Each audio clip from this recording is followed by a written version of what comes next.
But actually, Joe, with your question, I help us change that too. I changed that segment to how do I? Because Kurt, I wanna be. I love your title, Kurt. That's great.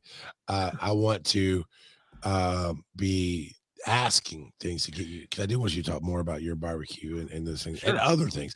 How do you take care of your wife, Joe? His is tonight. Like how, as I was giving examples, like how do you handle in your life those conflicts of when a kid sees something and asks you something is oh I've got one and so and then at the end we change it to what do you think about because then it's like concepts, right? What do you think about this concept or this idea?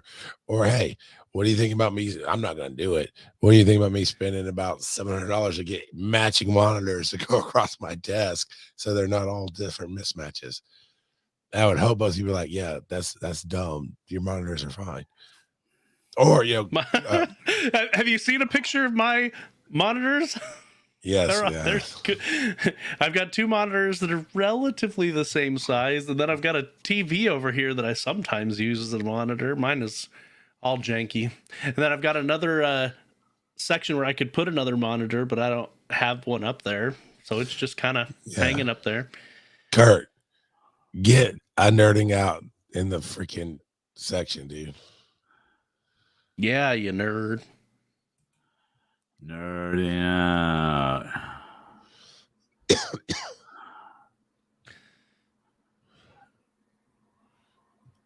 I'm sorry. I was looking at the tab versus the actual one for tonight.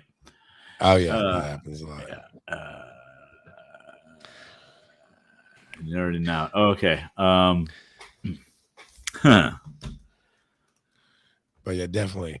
I have a little bit of an ulterior motive for some of my topics that I do want to bring to the table. But I used to listen to a show called World Traveler Jim Show, and he would tell stories of obviously his travels around the world. And he's a friend of mine, and we worked together back. They were both started podcasting about the same time. But he would do a little 5-minute review on a cigar, and I'd start smoking cigars, so that I would just go to him and start asking stuff, and he really educated me on how to find what I liked. And I just kind of want to pass that kind of thing on. It's like, I'm not gonna be an expert, but here's how I taste test things, here's how I find things. And here's the kind of scotch, and here's the different like, dude, I talked about it with Sean Wyland on Tuesday night. I got to taste $1,000 bottle of Japanese scotch not that long ago. And it was a taste. It was not $1,000. I didn't pay $1,000. I'm just saying it was $1,000 bottle. Yeah. But I would love to have people send me scotch. Like, hey, you should try this. Like, yes, I should. Thank you very much. Not if you're going to put it in Dr. Pepper. Not typically. Only use on show nights and only the cheap stuff. And especially, man, I miss him. A kilted pipe guy. When it didn't matter if my cup was in water. If he showed up, like, oh man, I got a scotch and Dr. Pepper, man. Because they just drove him crazy. Yeah, it's not good. I pivoted the what do you think about stuff away? Okay. All right. And you make sure to put the Dreamwalking thing back on the list. Yeah. Yep. All right. Cool. Because Kurt actually responded to this. What inspired me? Just like, let's do this. Because I have all kind of weird theories, and one of them is I shared on TikTok. One of them is that we're actually aliens, period, and that our brains are hybrids with our bodies. Because medically speaking, you can keep a brain alive separately, you can keep a body alive separately. So it's really a brain and a meat suit. The meat suit can't do much without the brain giving it instructions, but it's a symbiosis. And that phase that Kurt has pretty much came across in his comments. It's like, okay, buddy. I mean, look, I want a robot body the same as the next guy, but not in my lifetime. Have you guys seen the theory that Loki is God, the Christian God? That's a fun one. We'll talk about that on a different night. I would like for I can probably do it on Canva. Where's our brand I'm looking for? I would like a screen to put up. Oh, we do have one. Nope, that's our background. Not this. But some like just I like just a screen that we put up to let the music start up and then kind of come into the show. But we don't have that right now. So is it this button? Is that I button? mean, you could always go like this.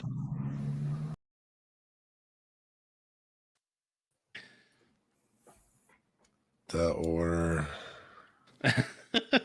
In fact, you could do the cover, and because there's only 2 people on it, you could still keep me front and center, or top and center. Get ready to laugh out loud with Wise and Nerdy, the show hosted by 2 hilarious dads. Get ready to laugh out loud with Wise and Nerdy, the show hosted by 2 hilarious dads who bring their unique blend of wit, wisdom, and nerdiness to the airwaves. From sharing hilarious anecdotes about their own experiences to giving advice on navigating the ups and downs of life, these 2 dads have got you They're covered. also obsessed with It's not all all. things They're also nerdy. obsessed with all things Comic nerdy, books and from sci-fi comic books and movies sci-fi to movies to board video games. and board games. So whether you're a fellow dad, a pop culture fanatic, or just in need of a good laugh, this into Wise and is Nerdy. Wise and Nerdy. And join in the Now fun. let's have some fun.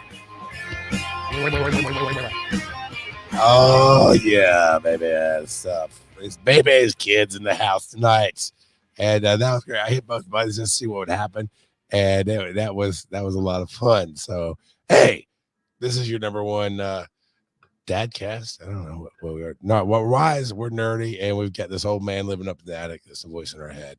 I and Charles, we're all got a podcast. Don't what voice? What They're voice? holding me hostage. Let me out. Oh, we didn't even get to talk pre-show about the fake commercials that you need to make for us. Like, have you ever had to sit through an hour-long recording with 2 guys who just want to talk about themselves and name drop? Oh yeah, Daddy. Yeah. If so that's you like- probably need Preparation H for your Yeah, comfort. I was gonna be like, that's like driving a Ford F-150. You just can't wait to get out and get away. But We have to You're get out allergic 'cause to it's Ford F-150. stuck on the road. So I think we can Oh. spitball some fake commercial ideas, Kurt, and you can do those live. It'd be a lot of fun. I think we probably can. Preparation ace. Hey, but that's not what we call to talk about. It's the question of the week. All right, so this is the one I brought to the table. Just thinking about different things in life and where my kids are, just for reference. I've got set 1 and set 2, and set 1 is 18 months apart, and it's 18 and 17 years old, and then set 2 are 18 months apart of each other, and it's about to be 12 and 10. And I had to sit down with my oldest son when he was young and address something that's on my own life about, hey, you're going to go through stuff as the firstborn kid, and I'm going to make mistakes with you. And as you see, I think it's when we're having the 3rd kid or maybe even the 4th one, I was like, and you're going to see me treat them differently. And it's not because you deserve different. It's because I learned from the mistakes that I made with you. So all that being, and I mean, it's not fair, but he kind of understood it. But I was like, so the question of the week is, what is something you wish you did differently with your kids? I mean, there's Yeah, still at least plenty of make time for thinking me noises. Let's not leave a freaking blank space on the podcast. No. So I mean, Joe looked like he was going to say something, but yeah, you do have a lot of time still. Yeah, Jeff. I've still got a lot of time to screw up my kids. It's okay. But Well, no, you have a good spread. You got a 10-year-old and you got a 4-year-old. 4-year-old. Yeah. Yeah, so I've got 3 kids ranging from 4 to almost 11, and yeah, there's. I wish that I don't know how to phrase. I wish I talked more to them one-on-one, but I'm starting to, and we'll talk about this a little bit later. We're my wife and I are starting to facilitate time to do that, because we don't always take enough time to talk to them one-on-one personally and talk about their aspirations. Like every night at dinner, I talk to them about how their day went. I talk to Yeah, them you talk about to your 4-year-old about, hey, how do you want to change the world with your life? Hey, it's cute to hear those answers. How are you going to sometimes. solve poverty, son? No, but just talk like, for instance, one of my sons, both my sons, they talk about how they want to be YouTubers when they grow up. That's their dream. I mean, a lot of kids say that these days, right? Sure. And so I've told them many times, that's fine, pursue that dream, but you're probably going to have another full-time job in addition to that to pay the bills. And so if you want to do this, that's fine. Just expect it to be a lot of work.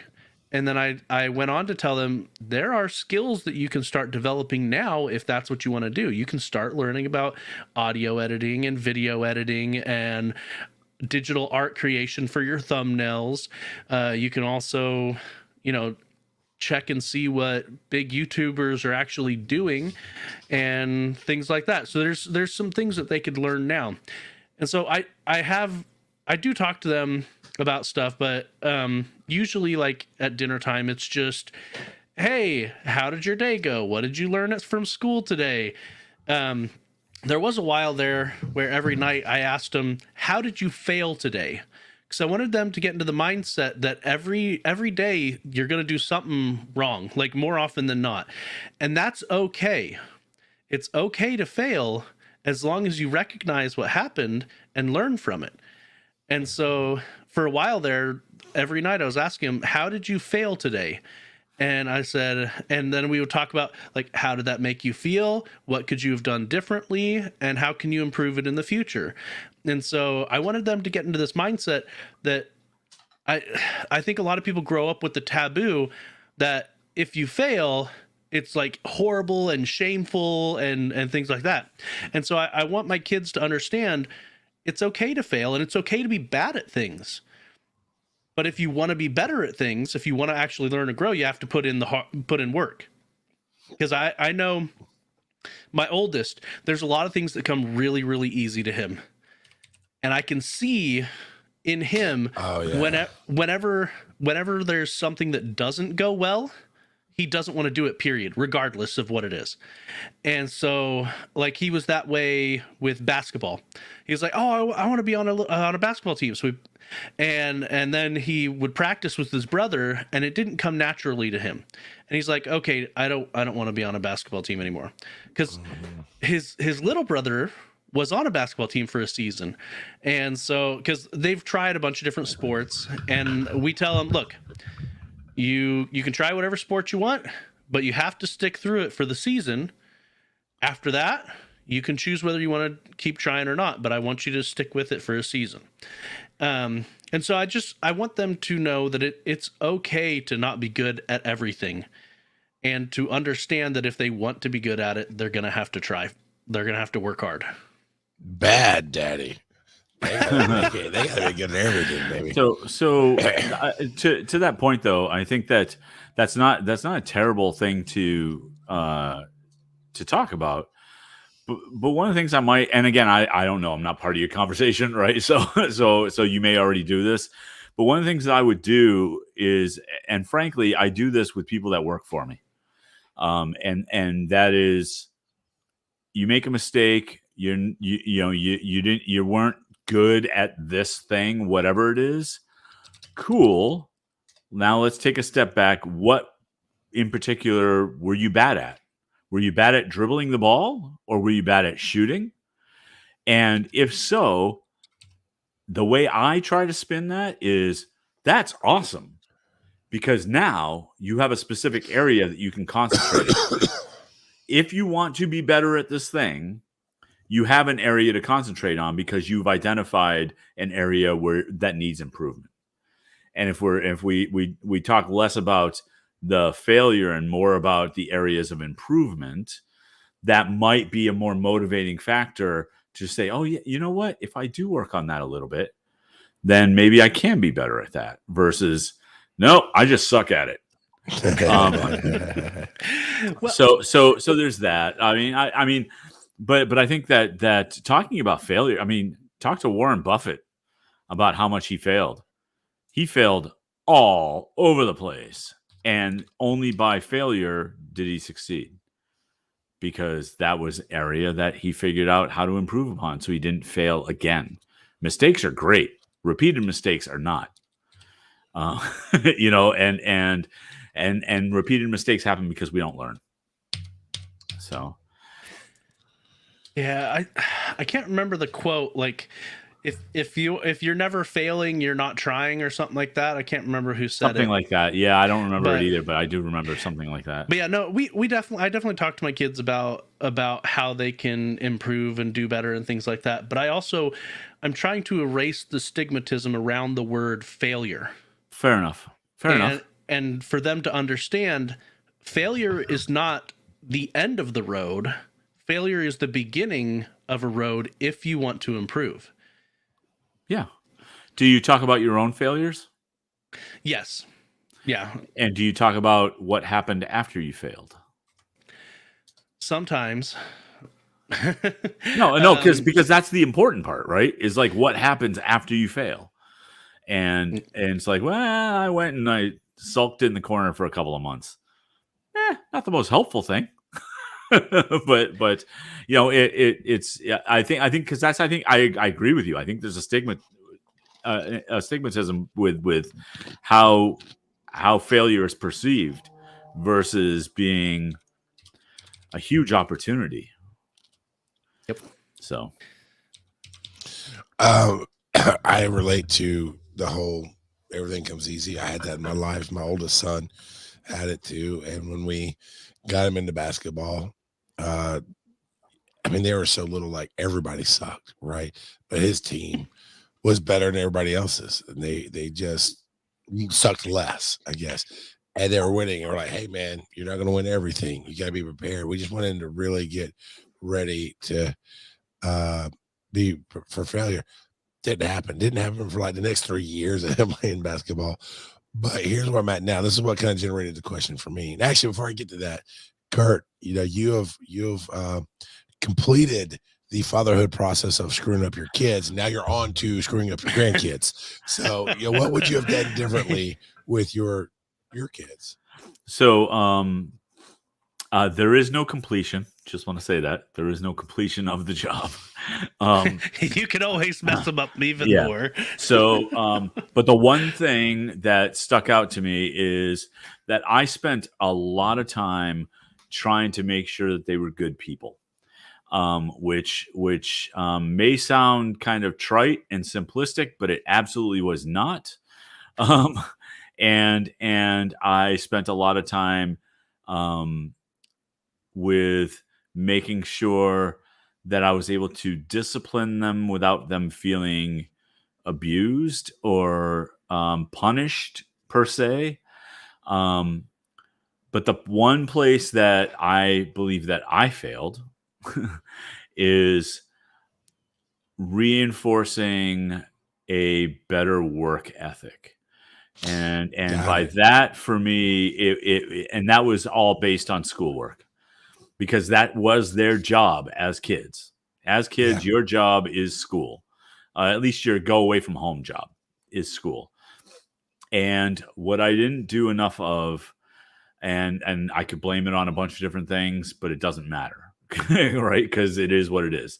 Yeah. But what I think I could have done a better job of is show me what you're working on, and how are you doing in this? Where are you struggling? And then saying things to them like, I really am proud of you for how hard you work on these things and the kind of effort that you put in. And so even if you get a bad grade, I know that you worked really hard. So that'd be great. And I'm good with that. And what do we work on differently? Right. And I didn't do a great job of that because I was more concentrating on them as people. So I'm happy with where they're at and with the kind of people they grew up into. Very happy with that. They were not problem children by any stretch. Like literally, they weren't the type of kids that I would have to argue with them to get stuff done. They had a healthy respect for us as parents. And so if I said, hey, I need you to do this, they would just do it. I have some of that. It's funny. Hey, we just got a daddy drop in where we got hey, offering a promotion to your channel viewers, all that. Cool, man. Yeah. How about you go back and reference the last 15 shows we've done, and maybe we'll talk to you. Um, but I focus on making my kids smart. And I've taught them, like, I've really focused on the things that were lacking in my life, which is how to handle your strength, because I think to an extent we're all who we are when we're born. And I know, at least in my story, I was a little rock god running around. And if you can imagine an 8-year-old with that kind of energy and mindset and always questioning the world and always basically calling BS on BS and inside of a Baptist church, it was a handful. And my parents never really, not never, but they tried to squash it. My mom, used the terms like gentle giant and, this and that and the other. And like, so I took a different aspect and told my kids, like, you're gonna be gods among men. And what I mean by that, and they saw it different parts of their lives. Like, you're gonna be naturally good at stuff. We teach you to see the world differently, and you accept that. And so you're gonna instantly rise above people. And they just couldn't comprehend that until they went to public school. And then they're like, holy crap. I don't mean the education level, which was also bad. It's like this kid's in 8th grade and can't read, but also just the dumb things that come out of people's mouths and teachers. I could get into a whole story, which I won't, but I can get into the whole story about how my 5th grader had to teach my 5th grader how to school his teacher and when, and he did. And because she was a moron. But work ethic. I thought, okay, I take them with me to my jobs. I've taken all my kids to different jobs that I've done. My first two actually learned how to put up sound and lights and do a little bit of hosting and being in front of people, to the point that on a certain gig, I had an adult help me. I said, no, get out of the way. I had my 12 and 11-year-old go and wire the lights up because they knew what they were doing. It's like, no, just get out of their way. They're going to handle it. And gave them skills, right? And so I thought they'd see that kind of work ethic. And then we get to high school, and my oldest son is in wrestling, and he can walk in and instantly he's in the middle of the pack, if not top middle. And I'm like, okay, you can be the best at this. And you get mad when you lose, which isn't often, but you get mad and you throw your helmet, which I'm not going to allow. That anger crap ain't going to fly. You got to turn that into exercise and build. And what can I do better next time? And he wouldn't. He just wouldn't do it. And to the other day, this is the literal thing that brought up this. What I wish I'd done. And hey, Mr. Tambourine, we're talking, what is something you wish you did differently with your kids, at any age? And Joe, yeah, like teach them not to give people Badoofs. Yeah, that'd have been. We all wish you had done that differently, Mr. Tambourine. But I wish something different about me is I wish I could be that Paul Rudd kind of dad. Oh, buddy, it's all right. Pick your chin up, buddy. It's all good. And when you watch Paul Rudd, I mean, to me, he's just that epitome of the actor that is that energy of, he's not a wimp. He's not a wuss, but he is there. It's all right, kid. You tried hard. I'm going to help you out. And Kurt, you were saying that. And that is something I learned psychologically in the last 6 months of the kids. There's a scientific study of 2 groups of kids, and the kids that were told you can achieve anything, you can do this, and you're smart, and they were smart, their grades suffered.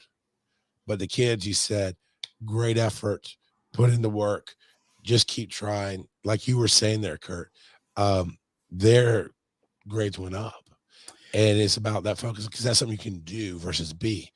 Right. And I understand the difference now. I understand how the two work together in my life, but I am working so hard to figure this out with my last 3 kids, because my oldest dropped out of high school, and I could not bribe, threaten, or anything to get him to finish the last MF in 3 months. 2.5 months is all he had to be a freaking graduate. And we had multiple talks about it. And the other 3 guys flat out said, ain't going to happen to you. I'm sorry, but that's the line. You will finish school, end of story. And I got much harder on them. But how do you reframe, right? I watched my son do baseball the other day. He's the middle kid, and nobody's great on the team. Right. But there's basics that he's not listening to. Like, he's not, and it irritates me. And actually, it makes me mad, because he is spatially aware. on video games when we're doing stuff around the house and other situations. Yet there, he's the catcher because he catches the best out of everybody. And he actually probably does. And he's still not super great. Everybody misses balls. But instead of throwing the ball like he's supposed to, like there's only a runner on second. Ain't nobody coming home. Instead of throwing a third like his good coaches are telling him, he's running to home to protect it. And there's one time when on third strike, right? If you drop the ball, they got to run. Well, he didn't drop the ball. I mean, he dropped it a little bit, but he tagged the guy, whatever. But first base bolted, and everybody's screaming at him, throw it to first. And he was just like, and I got so angry. I said something you shouldn't say in front of kids and other parents at him. And my wife got mad at me. And it's like, it's called reframing, Kurt. How do you reframe that? There's nothing good about that game. I was like, you just don't try. After my wife stopped signing them up for stuff, my children will not give a crap and will not try. And I'm so furious about it. I don't know how to motivate them and retrain them or reframe the ideas of, hey, you did great here. Instead of being down on yourself for not doing XYZ, here's where you were good. And this is where you can put in more effort on that game. It's like, you're not putting in effort. And I didn't even talk to him about it because I'm not just going to punch him. Right. Like, all you got to do is get out in the freaking backyard and throw the freaking ball. That's it. Yeah. I mean, just from your words, and again, I'm not part of the conversation, right? So I don't know the actual things, but just from the words that you're saying, you're framing things based on what they've done and what they do. And so I wonder if you were to go to one of them and say, hey, clearly, you're, for whatever reason, the coaching isn't sinking in with you and whatnot. Why do you think that is? And just let them give you an answer, because once they give you an answer, that's an in for the conversation, right? Because they could just say, man, I just hate it when Mr. Thomas talks to me because it just drives me up a wall because he treats us like babies. And so maybe he response to that. No, because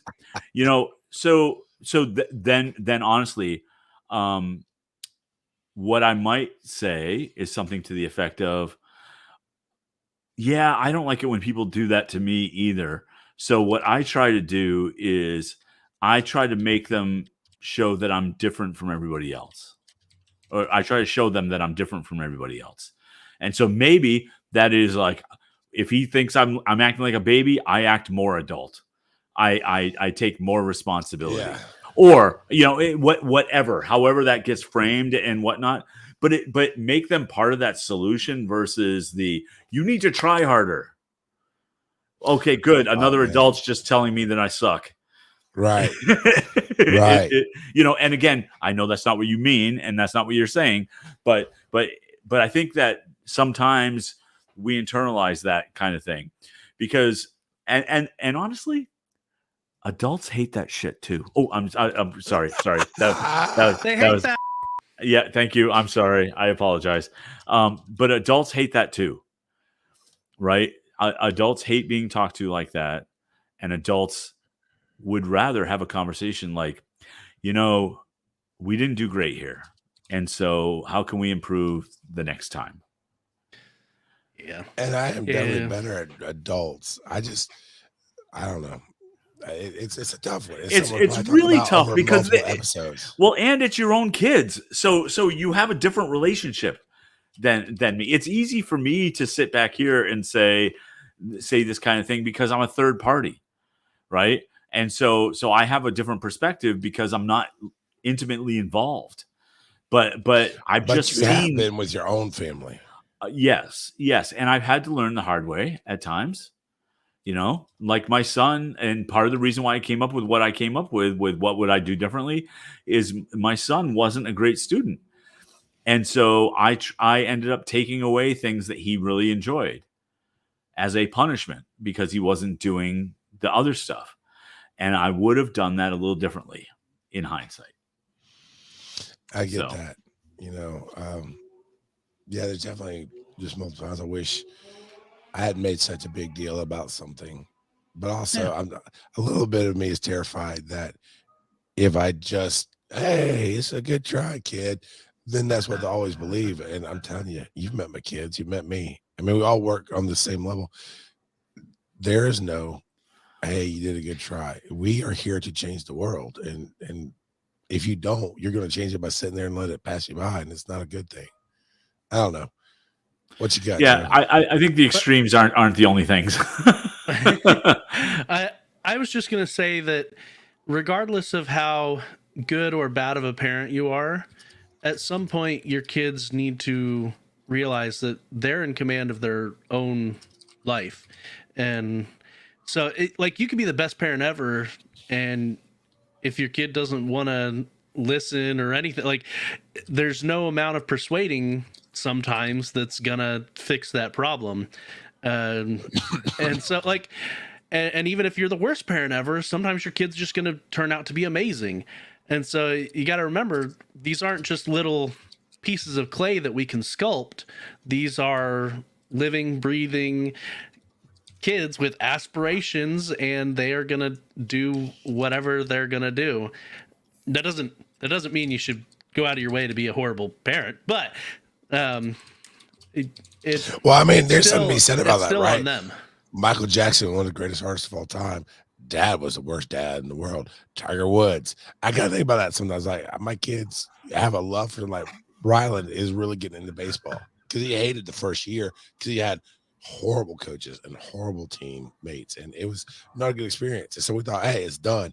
And he wanted to go back for more. And this year is a better experience, just all the way around. Good coaches, good kids. But I think but man, if I was a little bit more like Tiger Woods' dad, a world champion baseball player right here in the making. Yeah, but Michael Jackson and Tiger Woods had plenty of their own problems as well. Yeah, but I mean, we could talk about this for hours, so I think it's about time for... It's the question. Nope, wrong button. Time for the question. Push all the buttons. Time for the question of the week. Flip that coin. That's you, Joe. So Hooper Duck. Super duck. All right. Roll that dice. Good Lord, Mr. Tamarine. I don't even know. Joke. Seriously. It's your favorite. How did it come up that freaking fast? Because it's your favorite. Oh my goodness. It's okay. It wouldn't be wise and nerdy without it. We'll pull a joke. Yes, it would, Kurt. Yes, it would. There's two things I regret podcasting. One is giving away one of my favorite segments of all time and sharing what you love before you get off the show. And I love that the people have it and they're using it great, but that was something that I really loved that I created. Second one is, hey, Joe, I think we should share bad dad jokes in the show because there's a lot of them that hate them, but people don't like them. I totally regret bringing that segment up.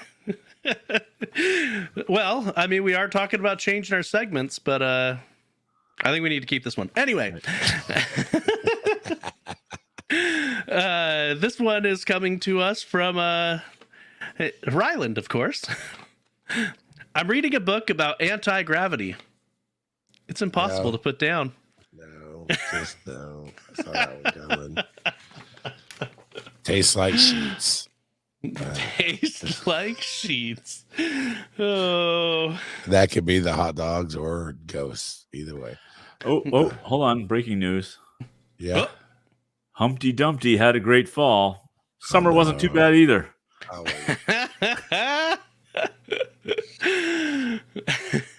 roll the dice. Roll that dice.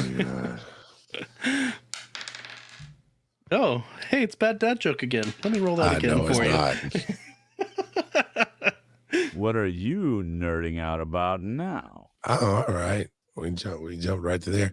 Now this time I would like Kurt to lead off here. And you had because Kurt, you're on a big weight loss journey. You've been on a big weight loss journey. You're doing 75 hard again. Is that what I saw? Yeah, I am. I didn't realize that you fell and hit your head on this weight loss journey. Yeah. I'm a little bit of a psycho when it comes to this. So 75 hard gives me structure that apparently I do well with. So I'm doing that again. But the thing that I'm nerding out about right now is that during this segment of my weight loss and fitness journey, I've started going to the gym and strength training. And I have never actually been a weightlifter in any capacity. And so I've got a coach, and I'm learning how to properly lift weights. And so what I've been nerding out about and watching a lot of videos on and whatnot is proper form for maximum effectiveness in the gym. So if you're doing a bench press and you need to maximize the time that you're doing that bench press, just how do you lay down on the bench, and where your hands go, and how far up should you extend, and how far down should you bring it down, and all of that. Okay. And Form makes a huge difference, not just on building muscle, but also on preventing joint wear. right. Form is very important. Yep. And so while I'm not lifting a lot of heavy weights right now, I'm more concentrating on my form and making sure that is working right and working proper and whatnot. So I take videos, send them to my coach, and he critiques my form and says, you can do this a little bit better. Make sure you're engaging the lats when you're doing a lat pull down, and just everything. It's in the name, Kurt. I could have given you that coaching.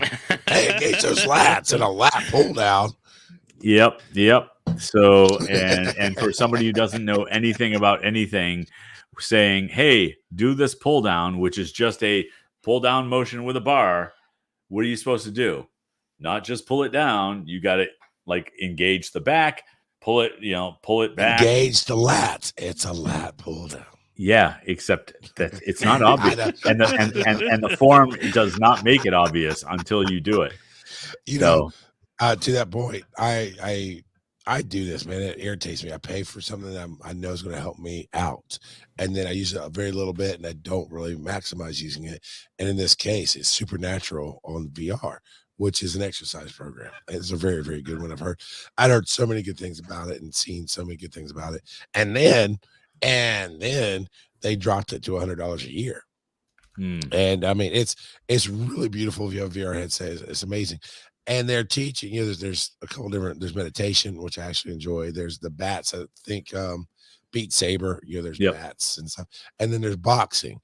And there's one other, I forget what it is, but the boxing one, they're like, here's how you stand right, and here's how you got to turn your hips.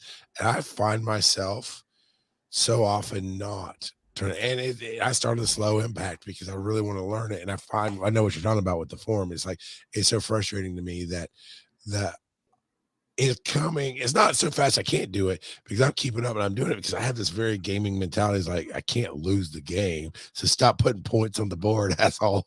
But I mean, that's a motivator for most people. But I can punch, I can do all this stuff. I can swap the stances and do everything they want me to do, and duck down and dodge and weave. And I was worried about my knee joints and stuff. And it's great, but I'm not turning my hips like I'm supposed to. Right. And that bothers me. And then I got discouraged because I hit the roof at a hotel room because I'm so big and can't do the big arm swings. I was tired, and I haven't picked it up since, but I really got to get back into it. So I want to piggyback off of Joe. You'll say something here. I'm going to throw this question out. Joe, you can say your thing, and then we'll go back to Kurt.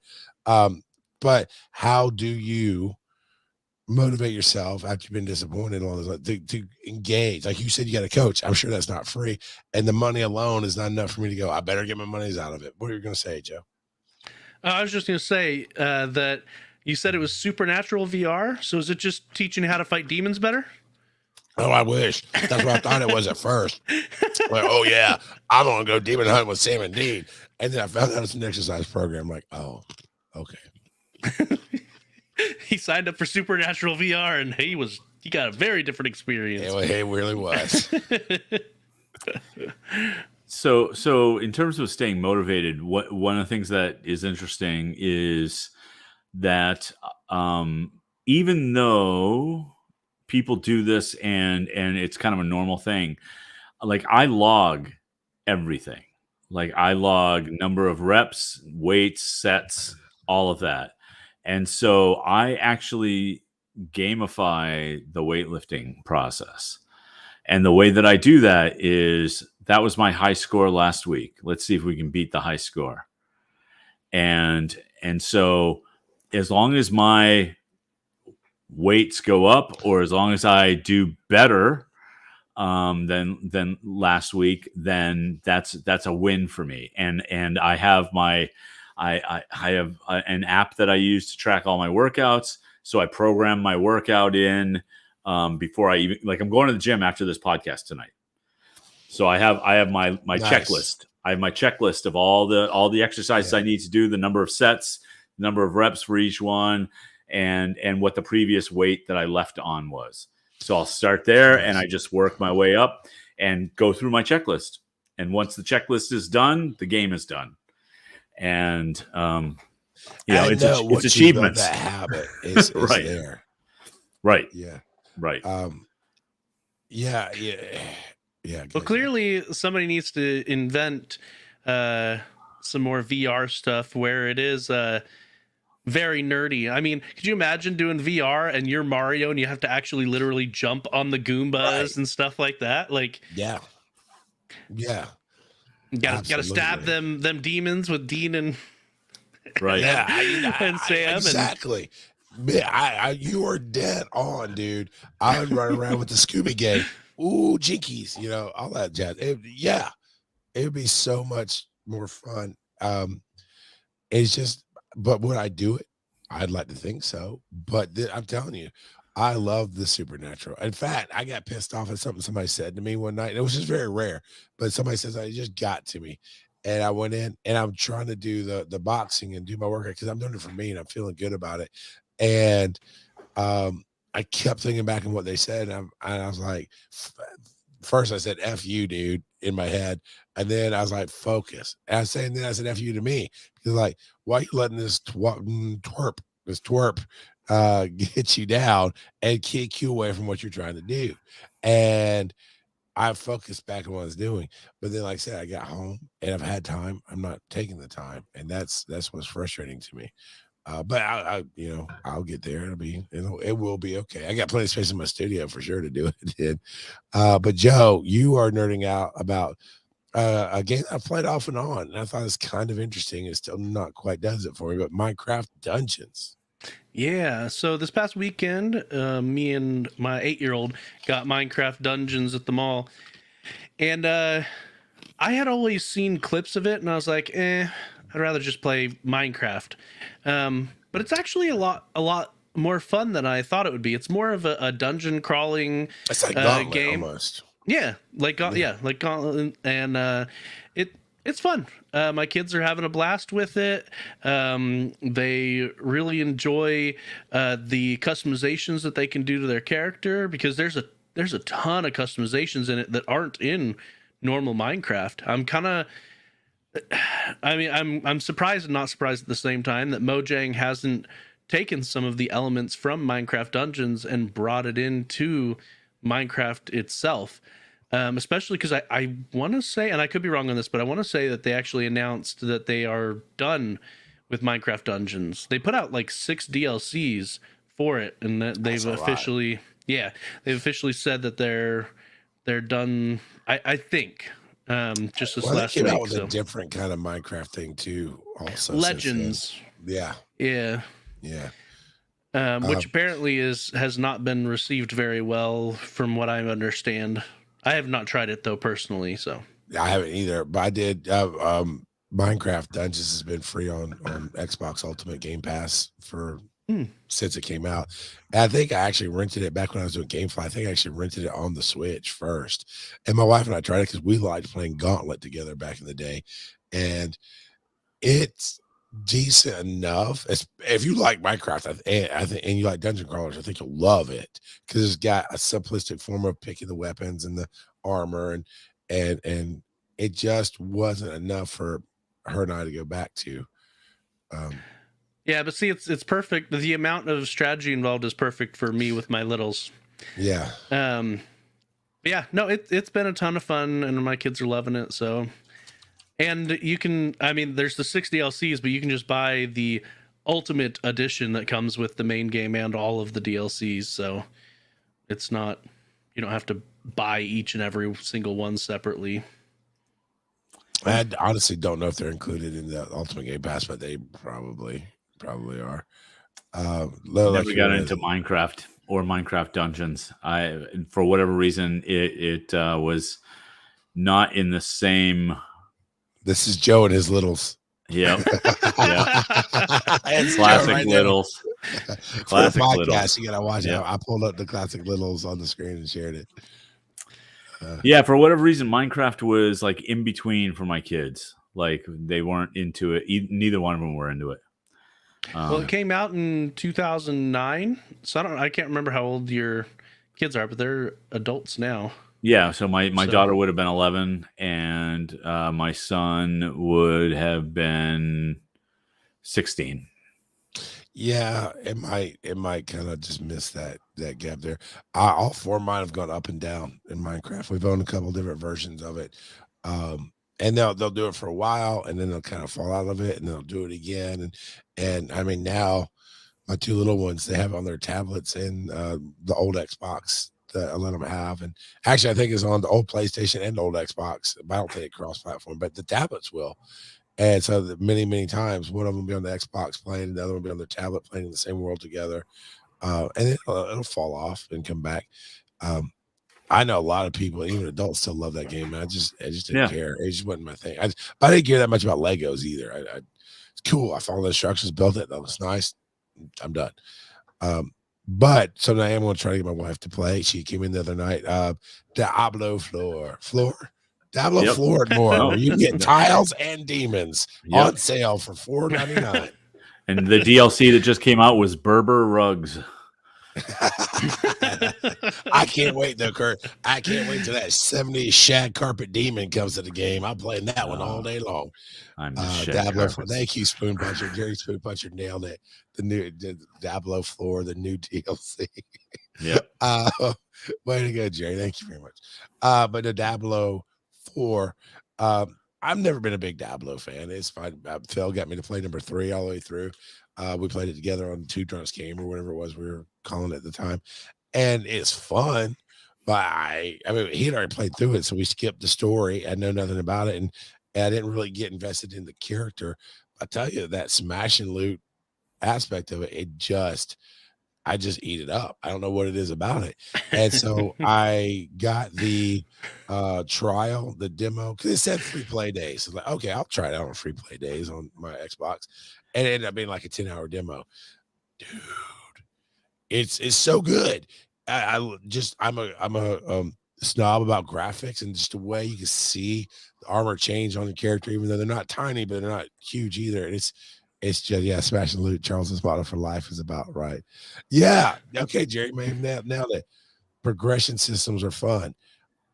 Just, pick, the right armor versus it's not just about the biggest number. It's about what you want to do with it. And Erin came in, for those of you who don't know, Erin's my wife. And like I said, back when we were first married, before we had kids, we were playing Gauntlet on the PlayStation together.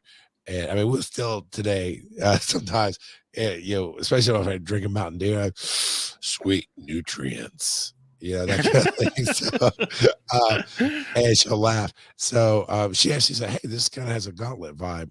And so I think I'm going to get her to create a character and play. I don't know if we can do that on one system. I don't know how that'll work. So if I have to buy like 2 separate games we'll get there, because it's standard price for games. Actually, it was just on sale a little bit, but I'm gonna wait till the holidays. But yeah, Diablo 4, which was enough for me to pick up Diablo Immortal on my phone for free, and that's a very light version, but it still does a little bit of progression. Still pretty good. Still pretty good. Yeah, still pretty good. It's very on rails. Follow the footsteps. But and when you level up, you don't really get to pick your skills or anything, which I love a good skill tree. But like you said, Kurt, it still kind of feeds that itch of going through and smashing. Oh, I leveled up and it made this more powerful. Cool. I do like how the powers just work. I mean, I get why people were mad at it because it's not Diablo 4, and they like, don't you have phones? That classic line, whatever. Now today, you guys are special. Because right now, instead of doing the show, I could be playing Dead Space Remastered because it dropped today on Ultimate. I'm telling you, that's the only horror survival game that I am just obsessed with.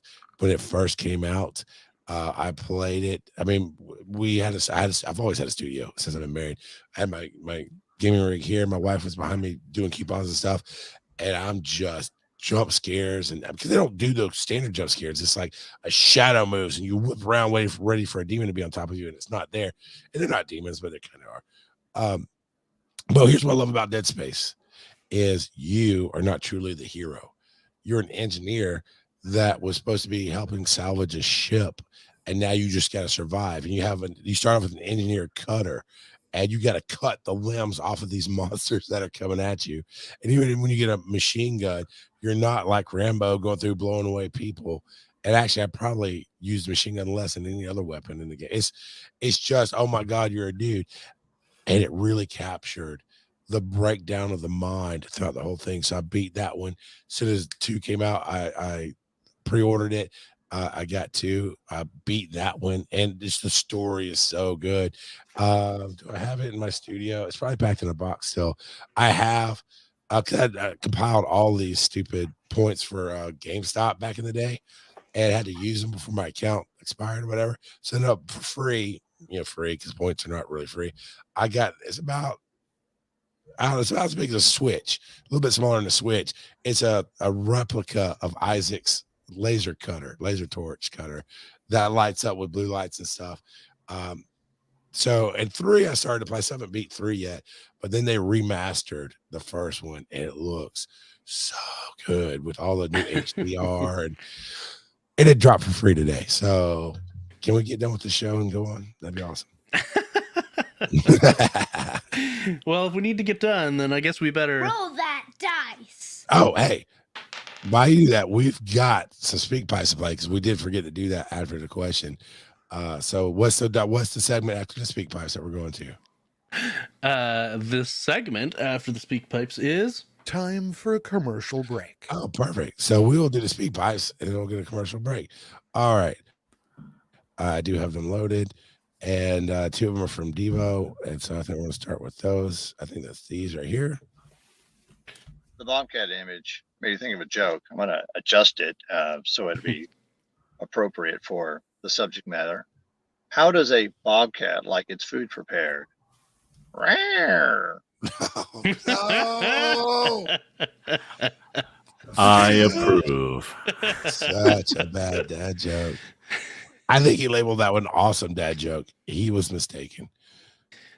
So, Kurt, your comment about get to it made me laugh because, yeah, I know it's kind of meandering, me trying to bring up these stories, but I'm going to give huge, major props right now. I'm going to make it really extended to drive Kurt crazy. That prop I'm going to give to Joe for all the times that he had to put on the podcast by himself when Charles abandoned him.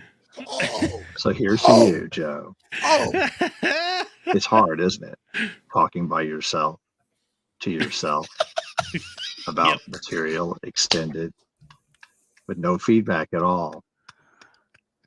I have 1 minute and 30 seconds for a speak pipe. I'm now at 55 seconds. I'm this close to keep pulling the going rope. But let me tell you another story. Oh, that's so good. It goes like this. Oh my God. Once upon a time, there was a podcaster named Kurt, Hi, I'm Kurt. and he was going mad, Oh my God. I'm insane mad. in the membrane. Insane in the brain. Insane in the brain. Yeah. Okay, now the lights off. It's done. Oh my God, he drug that out so long. I'm not even mad that he threw me under a bus, but I was very close to saying the magic words. You That's mean the show, folks. these magic words? Those are exactly the words. Yep.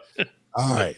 So Joe, the epitome of professional, recorded an amazing super produced special segment with his wife. Ooh. What's up? It's Mrs. Underscore. Mr. Underscore asked me to answer a question, and I believe that spouses should come before children depending on your time of life. Now, let me explain that. When you have an infant in your home who cannot do anything for themselves, yes, of course, take care of your child.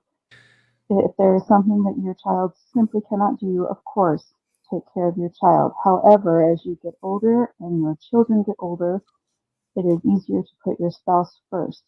But even in those younger years, you can still put your spouse first with the little things, like little acts of service that you know your spouse will be like, hey, my spouse did this for me. That makes me feel loved. Get to know your spouse's love language so that you can show them these little things, even if you are in the young parent stage. Always put your spouse first because they're going to be with you longer than your children. Okay, bye. I have a question. When children get older, it is easier to put your spouse first. But even in those younger years, you can still put your spouse first with the little things, I like did little hit the acts button of again, I service promise. that you know your spouse will be like, hey, my spouse did this for me. That makes me feel loved. Get to know your spouse's love language so that you can show them these little things, even if you are in the So well young produced, parent Joe. You did stage. such a great job. Always put your spouse first because they're going to be with you longer than your children. Okay, bye. I still have a question. You feel loved. Get to know your spouse's What's love going language. on with the I speak don't pipe? know. It's The just countdown was still going down. So, all right, So, Joe, Kurt. my question is, why does Joe have his wife trapped in a peanut butter jar? Two things for me. My guess One, is she was hiding from the kids somewhere so that she could record it. So it's probably a small space. so really, all I really have to say is I had no idea how much you love Charlie Brown. That you Yeah. grew up married the teacher, buddy. Well, good on you, Joe. Good on you. All right, Kurt. How do people Kelsey, that was awesome. How do people reach us through the speak pipes? What, no music? So if you want to reach us through the speak pipes, you can go to wiseandnerdy.com/calldad. That's call dad. At wiseandnerdy.com. Donate to your daddy. Patreon.com/y. Be sure to go to patreon.com/. I'll just do it that way. Enjoy the music, people.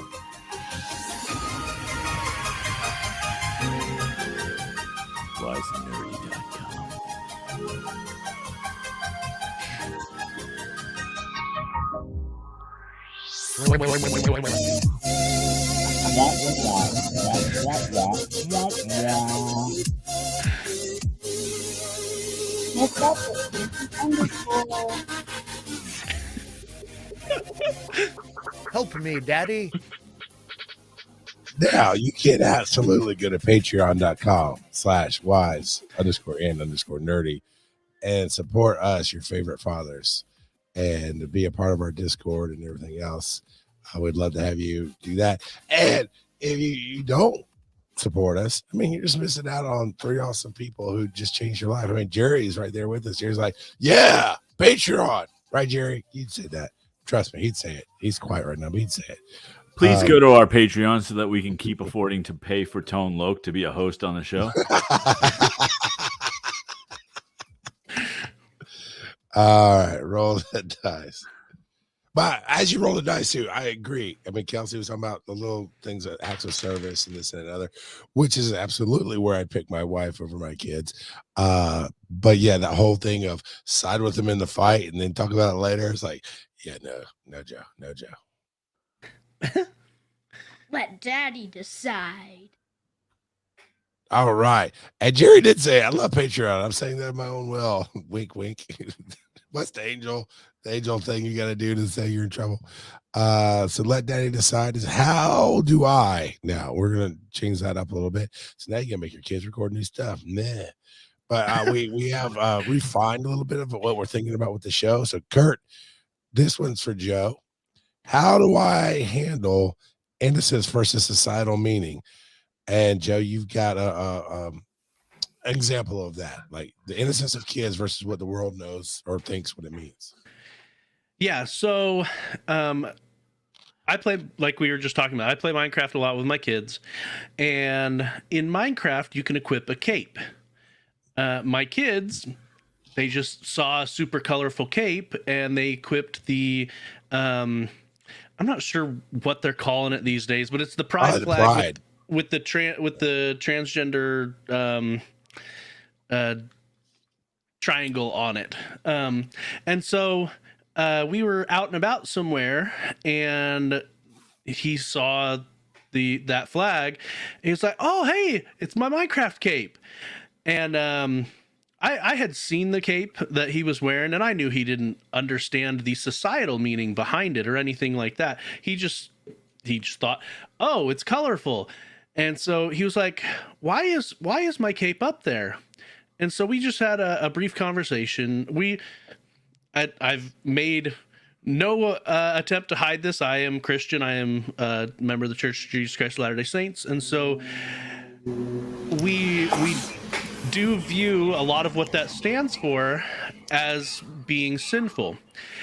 Now, I want to say there are many great people that sin, because everybody sins. It doesn't matter who you are. Everyone sins, and everyone sins differently. And so I'm not saying that to be anything like that. Kurt, something went crazy on your sound. Like when the airplane bombed your house, it blew up your sound. You might want to check your connection again, your cord. Back to the headphones. Right? I don't remember. Is my sound weird right now? It is. You were picking a lot of background noise up from me. Well, we're not now. We were. Yeah, now it's better. Sorry. So you and so like I just want to say there's a lot of amazing people. I don't care what you believe in, as long as you're a good person, whatnot. But we talked about how actually what my wife referenced during it was Owl House. If you've never watched Owl House, there is a lesbian couple in Owl House, and so she said, when this character and this character started dating, well, we kept it real simple, but we're like, that's part of what that flag means. And he was like, oh, okay. And so we kept it real simple. We didn't even talk about the gospel or anything like that. We didn't talk about religion. We just said, why? I did an easy answer though. Why didn't you berate him? No, yeah, we're definitely not going to berate him, because it, like you said, it was childlike innocence. He didn't know, and I didn't tell him he had to take it off or anything like that. All he cares about is its cool colors. And so a symbol like that is the only meaning it has is the meaning that it has to you, in my opinion. Well, I get what you're saying. As a kid, he just saw the colors and thought it was cool. Not this is a life decision by wearing this cape. And so, but knowing what it means to society can be beneficial. Well, I shouldn't say that that's the only thing that matters. I think that is the most important thing, but then you do need to understand what it means for society. But it's not like it was a Nazi flag or something like that. Not that Minecraft would put that in there. And so it's not like it signifies death and destruction and evil people and doing the worst things imaginable. The most interesting thing too about the Nazi flag is actually based off of a Hindu sign for peace. Yeah. More or less, And it's just bad. Evil likes to take things that are benign and pervert them. And there's some things, you bring up the Nazi flag. There's some things I would teach my kids, like, hey, this is why we don't mess with that, because no matter what we do, there's no real taking that one back, because people are still taking it for hate. Same thing, my son. You guys know me. I would never call myself a manly man, right? Like, I got my boys have to be boys and none of that stuff. Yeah, as my firstborn was growing up, and his cousin is 4 days younger than him. She was born 4 days after he was. So, obviously grew up close, this and that, the other. 4, 5, 6 years old. I think it was about 4 or 5 when they started. They're painting her nails. He wanted to get his nails painted. He liked these bright pink colors because they're bright and colorful. And I gave him no craps. And his aunt, oh, you gotta ask Charles. Oh, he's gonna be so mad. And even my brother-in-law, who we get along, but I would not say we were like the best of friends. And my wife was like, Charles is not gonna care. And they were right. I don't care. And it went on up to like 1st or 2nd grade. And only at that point I said, look, we don't care. We know exactly why you're painting your nails. You like sometimes he did like camouflage colors. I mean, he did all kind of stuff. It's like, you just like it. It's colorful. It's cool looking, this and the other. Just know that there's a lot of other idiots out there who don't think that. And if they say something to you, don't sweat it because they're effing morons. And left it at that. And, it's because it's a thing. If your kid wants to dance to some song, it doesn't really matter if it's 2 Live Crew because they just hear the beat, they're dancing. They're not getting the message from it, right? Kurt, you looked a little bewildered. Well, the exception to that is the chicken dance, obviously. I mean, ban that one everywhere. Yeah. So, I think, Joe, you probably have had you probably handled it right. I mean, really, because there's no reason we need to go into details with kids that young. Like it's really just like the only time I think we have to worry about the societal things is kind of where Charles was going, which is like when they start having to deal with society, really, and go and that's usually school age. You can say, hey, look, you want to wear that flag? Cool. You want to do this? Cool. Just understand that this means something else to other people, and people might not like you having that. It doesn't matter to us. If you want to wear it, cool. But just understand why you might be getting comments from people, because they're going to be otherwise unprepared at all, right? If they start getting made fun of and they have no idea where that's coming from, not sure that's totally fair.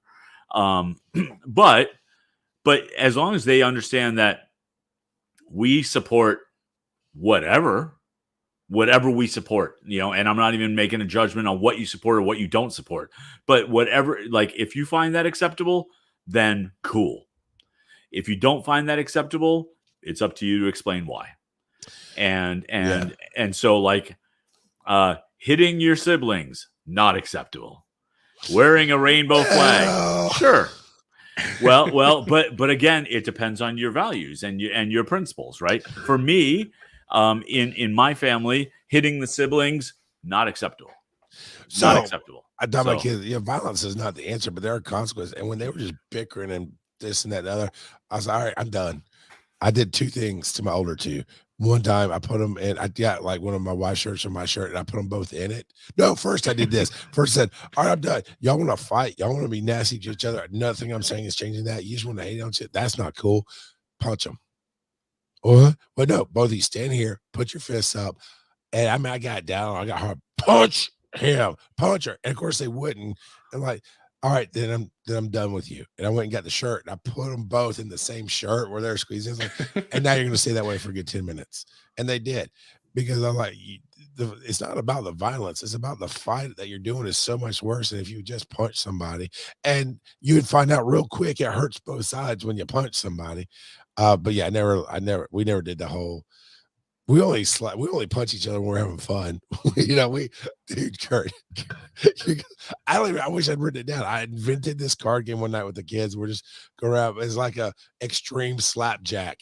And I don't remember what the rules were, but the number 1 rule was you can slap as hard on the arm, not the face, but on the arm, bare arm. You can slap as hard as you want, but you got to take it when it comes. And Crosby, she left a mark on me. She hit me so hard at like 6. I'm like, all right. I tried to match what she did. I didn't want to go overboard. When it's her turn. And she walked away for a minute, trying not to cry. And then she came back to the game. I'm like, all right, let's do this. But yeah, we only fight when we're having fun. We don't punch each other in anger. Yeah. Jerry put this thing here. The thing I find with kids and exploring the world, your kid is going to be who they're going to be. And as a parent, I think you can choose whether they're going to represent themselves, represent you as a parent, or accept themselves for who they are. And the interesting thing is, though, they can't represent you as a parent. No, he actually said resent. Dang. Yeah. Because that's a good one. Resent themselves. Resent you as a parent. Resent or accept you. themselves. Oh, good point, Jerry. Way different. Also, the represent, but it's also a good point. You can't that's it though. You would resent your parents. You cannot represent their values. You have to have the why in your own life. There, and then he talked about my story. Or no, Joe, you talked about my story. My wife was painting her nails. Joe, you read it because apparently I'm not reading anything. Yeah, so this actually happened just this past week. Basically exactly what you had said happened with your kids. My wife was painting her nails. My 4-year-old looked and saw that she had red nail polish, and he was like, and that's his favorite color. So he's like, I want to paint my toenails red. And so Valor for life.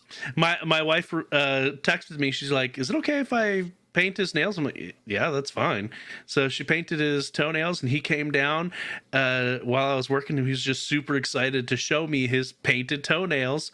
And by the end of the day, he wanted it off, and so my wife took it off. But yeah, I mean, there's no harm in that, in my opinion. They want to emulate what they like in you. I remember sitting out and smoking a cigar back when we lived in this no car neighborhood. Basically, we're at this cul-de-sac. It's hard to explain, but it was safe for the kids to be in the road, but not so safe to leave them there. So I'd come down in a camping chair and sit in the road so I could see cars coming and tell them to get out of the way.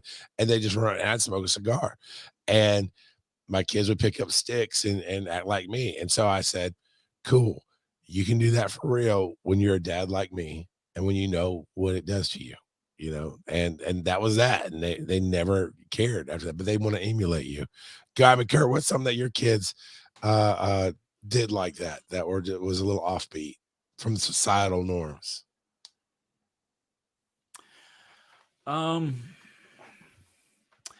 The only example I really have is my daughter, when she was a teenager, got a bunch of piercings in her ear, and she got the nose piercing as well. And I like a nose piercing in particular, like through the septum with the hoop thing. I hate it. I hate it so much. Like I don't think it's attractive in any way, shape, or form. I think it's just, I don't get it. I don't like it. That being said, not my body. Right. So, yeah. So she would do that. And it took a bunch of willpower just to say, I'm not paying for it. Right. Yeah. So she paid for it on her own. And I said, okay. I said, and she did the same thing when she got a tattoo, and we talked about tattoos before. I'm not a big fan. And I said, look, you know how I feel about the piercings and the tattoo, right? And she said, yep. I went, okay. That's kind of the extent of it. Cause what am I going to do? Like, right. Cause at a certain age, right? Right. And like, even when she was 16, 17 years old, if I go, take those piercings out right now, you'll not have those in my house. What is that going to solve? Right? Yeah. But we do have my oldest daughter with the perfumes that it legit gives my wife headaches. It gives me, not as badly, but it gives me headaches. I hate perfumes, Axe body sprays, all that stuff. And it got to a point where she did the TV thing of when she was out and about, she would do it. And it's like, you cannot come home with that stuff. You just can't. You smell throughout the entire house. And every once in a while, she tries to play like, oh, I did. Like, no, you did. And then she got it. So then at some point when she got a car, one of her friends spilled a cheap bottle of perfume in the back seat. And I mean, for months, it didn't matter if it rained and shut out, and the windows were down. And I was like, yeah, that's what you smell like when you come in the house wearing that crap. It's not saying you shouldn't. I mean, I think you should just wash your butt and you'd be all right. But, the thing with the clothing, though, with her was there's a lot of clothing she wears that I don't like, but some of it's just style. They won't. Sometimes I'll listen. And look, I know fashion, man. I know their style. I know how to put stuff together for them to make them look great. And they know I know that, but they want to rebel a little bit and do their own thing. And she kept like, "Why don't you like my clothes?" Like, why should I? Who cares? I will tell you if it makes you look bad. I will tell you, like we have, like, hey, no, those shorts are way too short for what you're about to go do. And you're gonna get attention you don't want. Two, you're gonna get a different kind of attention you don't want, which is the teachers or adult leaders or whoever it is breathing down your neck telling you you're wrong. And you don't want that attention either. So you gotta go change. But other than that, your style is whatever. Yeah, I do. I know fashion, Joe. I can make you look good too. I get you a jersey.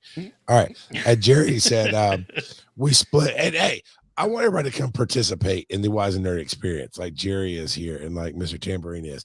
Participation is great. It just adds to the conversation and really widens that experience for all of us. So Jerry says here, we split a bottle of vodka in the back of a friend's car, and that smell put me off vodka for years. Same 18-year-old friend of mine when I was 21, I bought us all alcohol. He wanted Captain Morgan Spice rum, and he drank the whole bottle himself, puked in my studio. I mean, it's an apartment about the size of the studio I'm sitting in now, and that's all I smelled was vomit and spiced rum for like 6 months. Won't do spiced rum ever again. Sorry. Joe, you know what to do. Roll that dice. I mean, at this point, I might as well just have Kurt do it live. You're so freaking slow. Can you dig it? Yes, we can. Kid, you got it wrong again. All right, we changed this one up to what do you think about? And we're going to fill in the blank. And Joe, you changed this one out. So why don't you ask it? I sure did. So what do you think about parent-kid dates? And so this past weekend, and I kind of have been hinting about it this kind of whole time, we reinstated parent-kid dates with me and my wife. We decided to do that. Now that I'm making a little bit more money, we can afford to do these little dates with our kids a little bit more. That's a true mindset of a 1%er, by the way, of, oh, no, I make 6 digits, but now that I make 6 digits a little bit more, I can now afford to do stuff with my kids. Cool on you, Joe. I've never made 6 digits. So that would be nice. Oh, that's also what a 1%er would say. No, but so we rotate. What our plan is anyway is to rotate every month which kid goes out and which parent goes out. So because we have a 3 to 2 parents, 3 kids, eventually we'll just keep rotating through all of the kids, and so that'll give us some one-on-one time, and it will also, we're having our kids plan the date. We're giving them a budget. And the criteria is there will be a meal involved and there will be an activity that the 2 of us can do together involved. And we leave the rest of it up to them on what they want to do. And so that will teach them a little bit of how to budget. It will teach them a little bit on dating skills for the future. I mean, they're not really ready for dating at this point, but it'll teach them that, and it'll give us time to spend time together one-on-one. And so this past weekend, I went out with my 8-year-old, and he decided that we were going to go to this little Italian mom and pa place. We got a pizza burger, and we got it. The best part about it is being able to spend time and talk to him one-on-one.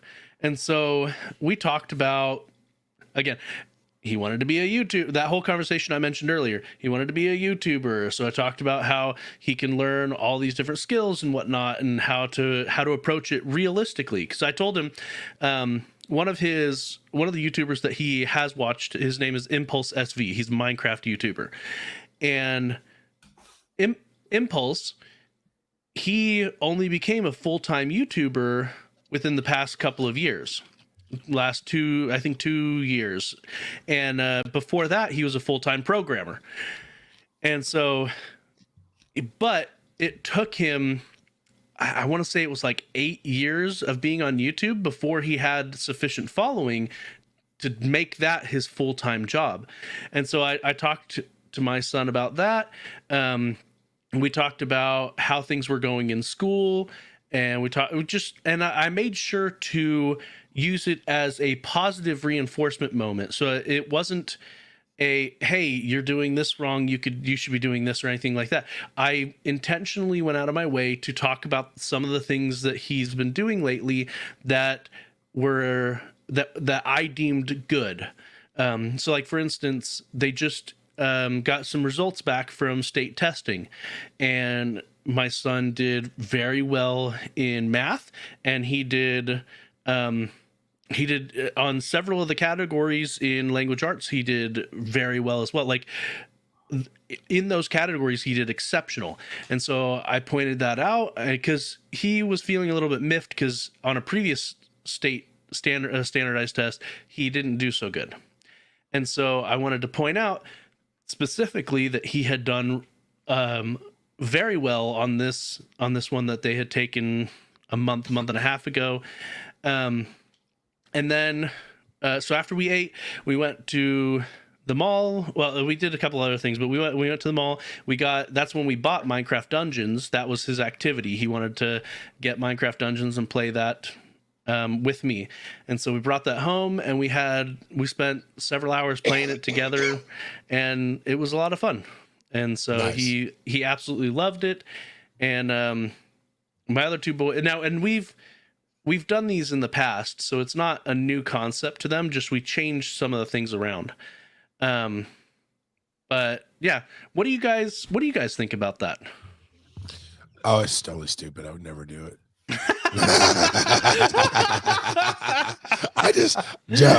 Kurt, I just picture Joe. He's like, teaching them dates and that. So him and Kelsey are going to go through different bad date scenarios of just like, oh no, just be on your phone 1 minute, I'll be back to you. Texting, Kelsey's texting you, Joe, oh, I miss you so much. No, I'm on a date with you, don't worry about it. Oh baby, I'll be home later. Oh no, kid, don't worry. Bad date experiences. But my short answer, honestly, is I think it's very important. I started instituting, all my kids basically drink coffee, except for Zoe, and I mean, she gets hot chocolate or whatever else, but they know how much I love coffee, and they know, that one-on-one time is fun to go do this thing.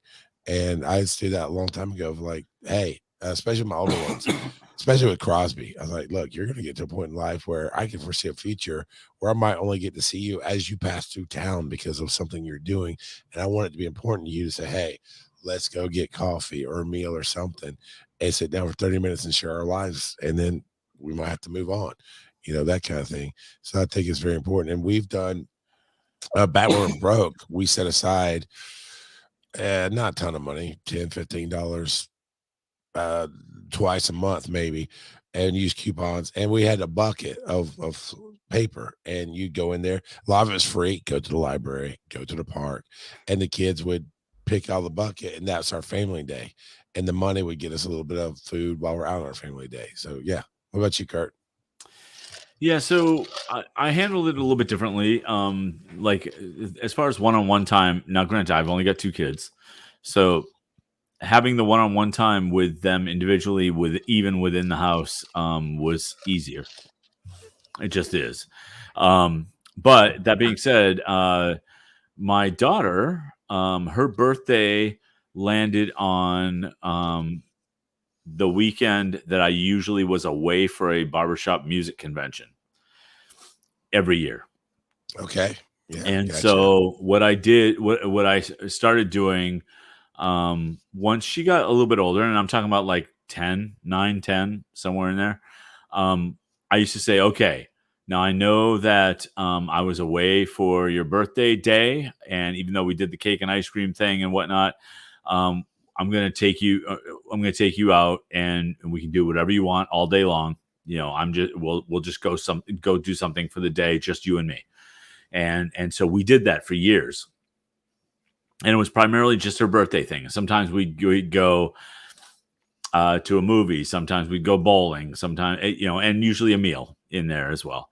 And just as just a kind of a special time between the two of us.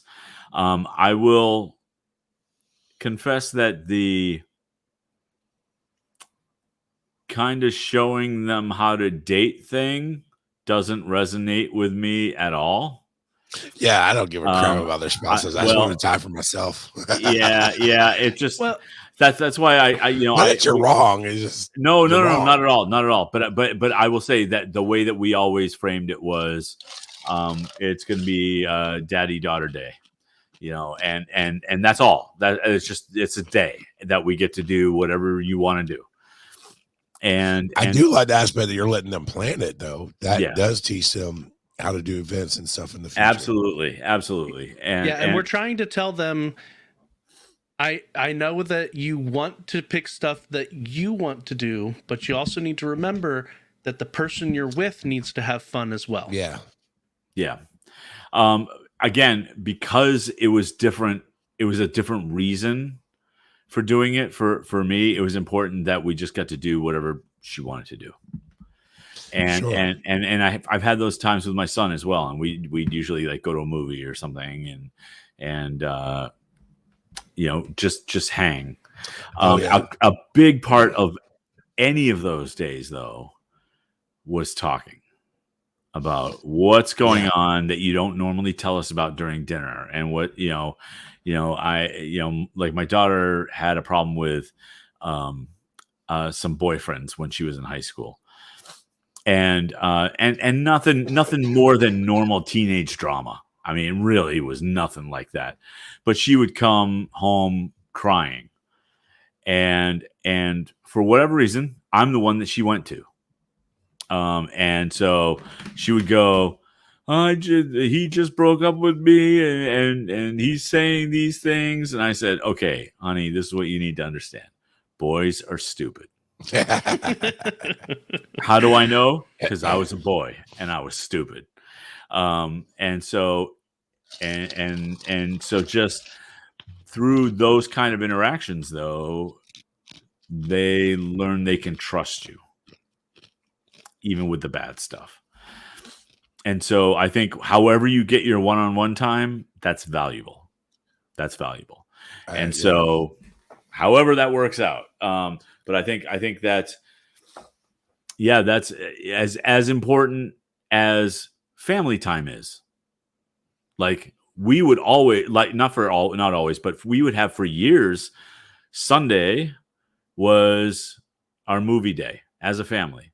And we love Disney. So we went through the entire Disney catalog and would just say, okay, so this week we're watching Hercules, and next week we're watching Emperor's New Groove, and the week after that we're watching Lady and the Tramp, whatever it was. But we went through the entire thing, and we would do the whole, like, we'd get popcorn, we'd get ready to sit down, we'd go through that, and then usually after the movie we would play a Disney trivia game, just something, just to have family time, like a set aside important family time, which is what dinner really was as well for us. And Joe, it sounds like you have that as well. You have dinner, right? Yeah, we have dinner as a family every night.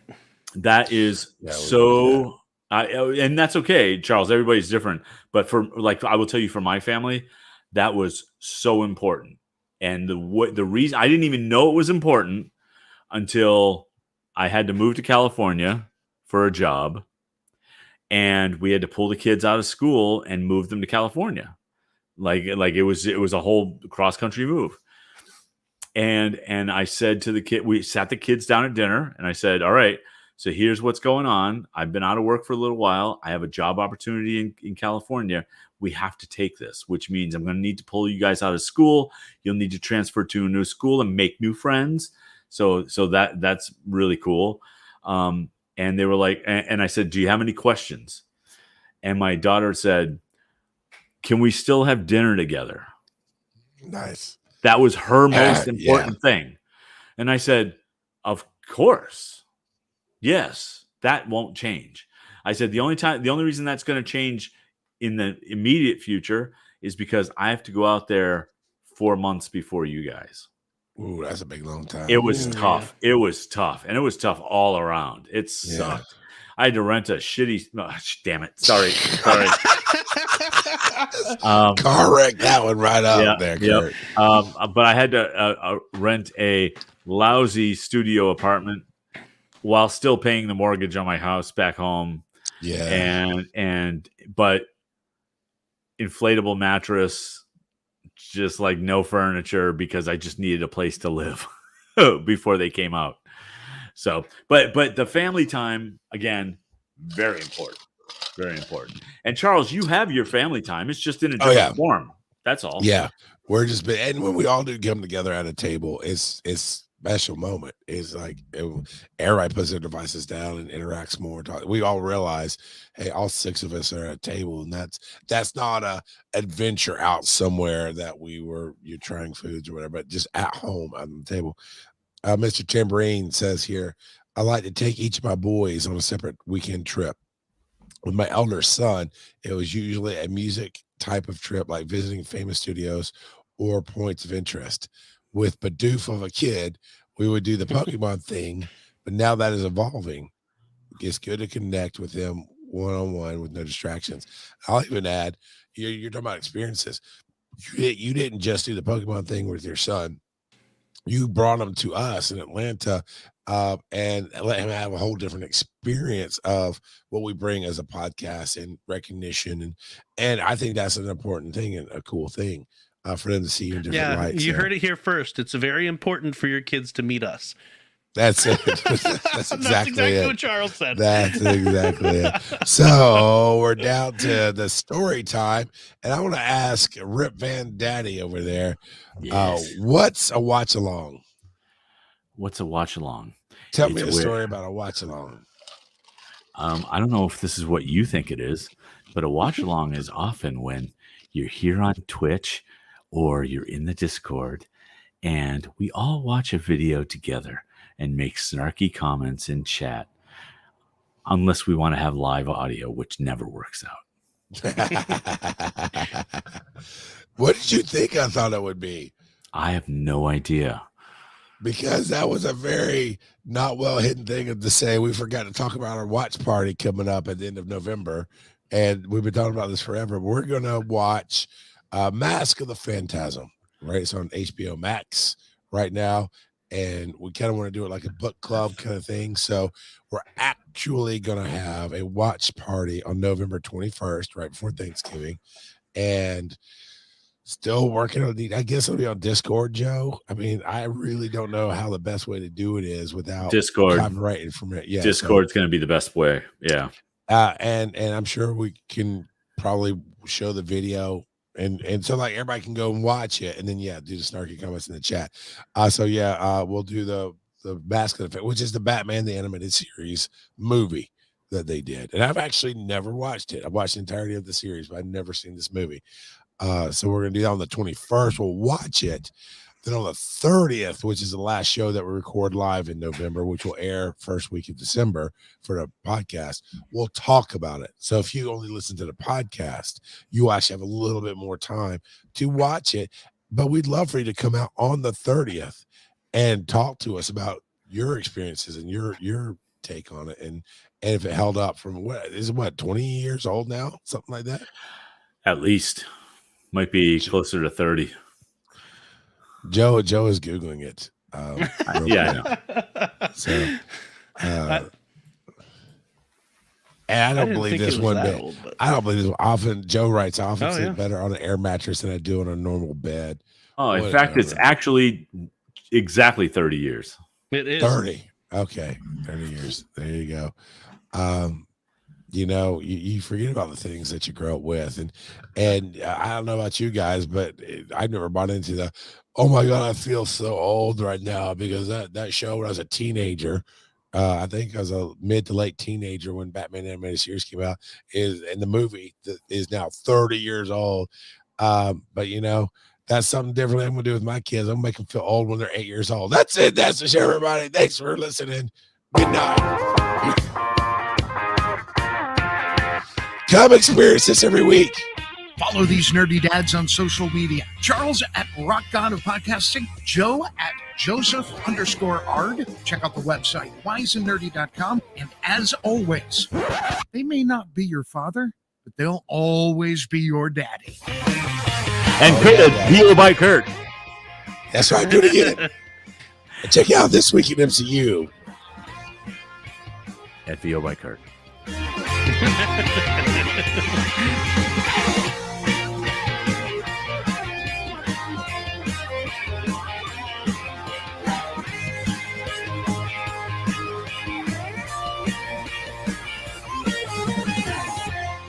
But go home, folks.